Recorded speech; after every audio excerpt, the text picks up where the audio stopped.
talk quite a bit about is how diversified he is off the court, how basketball was not necessarily the only thing that defined him.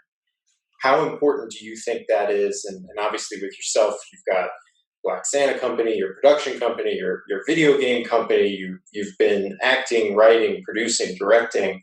How important is all of that in terms of holistic development of the person to improve the quality of your play on the court? It's my art form. You know what I mean? I realized that, I was different than a lot of NBA dudes.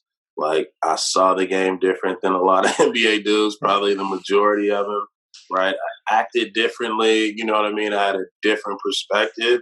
But when you look back from when I started to when I left, or, you know what I mean? It was just, I was an artist trying to figure out how to be the artist that all of your peers like, or all of your peers respected.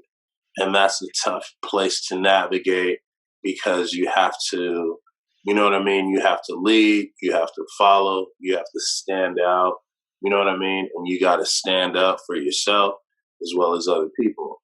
And so for me, it's like, I just build a business around that. Right. I just build a business for standing up for other people, man, and servicing other people. And like, just always thinking about, that making that winning play or that winning assist for an entrepreneur.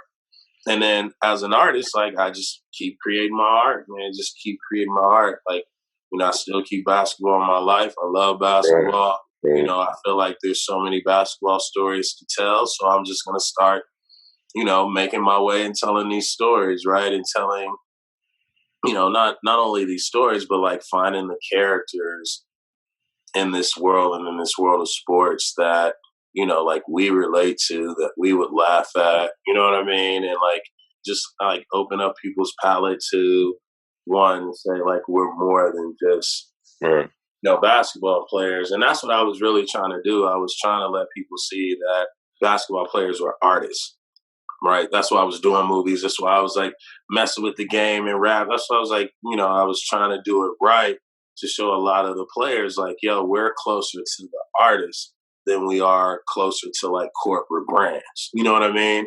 Right. And we don't really have to start sacrificing ourselves, you know what I mean, to like all try to be Kobe or all try to be Michael Jordan or Tim Duncan or Kevin Garnett, you know what I mean? Or Ray Allen. Like, we ain't all cookie cutter. Right. We are all artists, you know what I mean? And neither are those dudes. And you need to understand that they have a different type of pedigree in a way that they fought, you know what I mean, got to where they are. So it's like, our brotherhood is something that, I feel strong about trying to protect. And now it's just creating that through, visuals and content and documentaries. Right. Things like that. Good. Yeah, that's kind of, that question I was asking in the beginning is what gave you that confidence to not be, that's the one thing that I think you exude, like I said, more than anything, is that ability to be confident in a very, in a host of different environments. And it's not solely just in that basketball sense. It's your business, acumen and your willingness to explore other aspects of life and also maintain your dominant. I mean, you were a dominant guard in the league for a long time. So you're able to, be a dominant player at your position, then also be able to develop and evolve other parts of yourself that that can carry you now, which I think is highly commendable, because you and I both know that there are a lot of players who are now retired who regret not taking the time to develop other aspects of themselves, and they find themselves right now, in some tough situations. Yeah, and I'm having fun, dog. Right. When you knew me, when you were a rookie, I was my own agent. I'm going to blow away my career. You know what I mean? I'm going to blow away in myself. And so at that point, it was like, well, I should be my own agent. I should build my own thing, and kind of like did everything that I wanted to do, right? If I played it over, maybe I would have built a team that I needed, but it was good for me to be able to say, all right, next summer, I'm going to work on a movie. Right. And in the middle of the season, like, already know what I'm going to do with my brand just to like keep myself busy while I'm working out. And so that's kind of like what it is, bro. I appreciate you guys. Yes, sir. I got two more questions. Boom. The first question is just about your morning routine. What is the importance of just getting up, starting your day? Are you an early morning riser? I mean, when I was younger, I was a guy that struggled to get up, but as we've moved more into this mindfulness age and things like that, people are very cognizant of having morning routines. So just for our listeners, man, trying to figure out what you do, like what's the first thing you think about or do in the morning? I try and beat the sun up. And then as the sun coming up, I start to just appreciate life and understand that everything is waking up. Right. Some people won't wake up, you know what I mean? Some people wake up with, different challenges and just be appreciative first. And then just try and from that point, just go see my kids, be positive with them. Right. But my morning routine is beat the sun up, you know what I mean? Just like some form of meditation. When the sun come up, just I want to soak up all of that beginning day energy, you know what I mean? Because it's positive energy and positive light. So if I can catch it as it's rising, and then I can also catch it as it's setting, I like sunsets. I just feel like it's just an appreciation to the day of chaos that we might endure, you know what I mean? So we're going to fill ourselves with positivity, and we're going to make sure that we show appreciation towards the end of the day.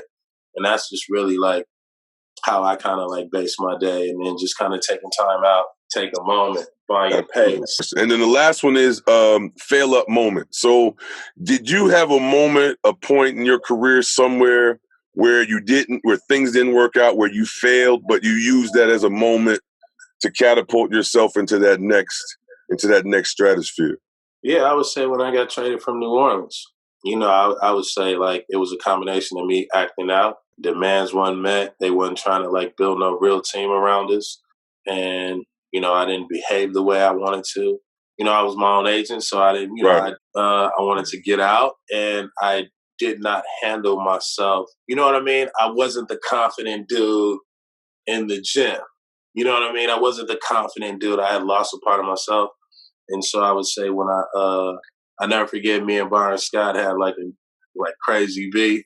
And it had nothing to do with Byron Scott. You know what I mean? I wasn't really around the team at the time. And I would say that moment, then going to Golden State, right? And then being in Golden State and taking that and saying, you know what? I'm going to be professional, bro. I'm going to turn my life around. No more shit. No more, hood stuff. No more hanging with the gangbangers, all that shit. I'm just there's another side to me. And I think these people got me screwed up. You know what I mean? And so I think that's when I failed, and people were anticipating me not being able to bounce back. And that's when I really went to Golden State and absorbed that community. And was yo, I'm just gonna be a sponge from here on out. And I started getting into tech and things like that. So I would say that was my fail up moment. I'd never forget, I saw Byron Scott. I think they were playing the Clippers, and I was like, man, coach, I wrote you a letter. And he was like, man, you know how Coach Scott is. He was wrote me a letter, yeah. He was like, I was like, yeah, I wanted to send it to you. He was like, no, just tell me what it is. Right. Tell me it is what you said. And so I just I basically apologized to him. I was like, yo, bro, as a black man, I should have probably approached the shit differently. You know what I mean? And so one, I want to apologize for not giving you that respect as a legend. And then just basically that's all I really wanted to say. Not that, I apologize for not owning up to meeting you at the table in more of a manly fashion. I was young. I just, just tell him what I was writing in the letter and shit like that. Dude gave me a hug, and then I wound up getting traded to Cleveland. And now me and him, that's my domino partner. You know what I mean? Right. I was like that, man. Just learning how to treat yourself, treat people, mistreat people, being okay and being man enough to go apologize and say, you know what, that wasn't me, or that was a part of me that I didn't like. You know what I mean? Right. I'm grown, so that's great, man.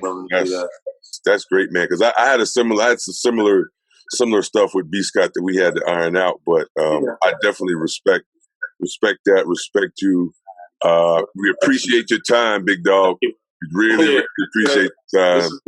And it's been really, really fun, really great, man. Thank you guys, man. I appreciate it.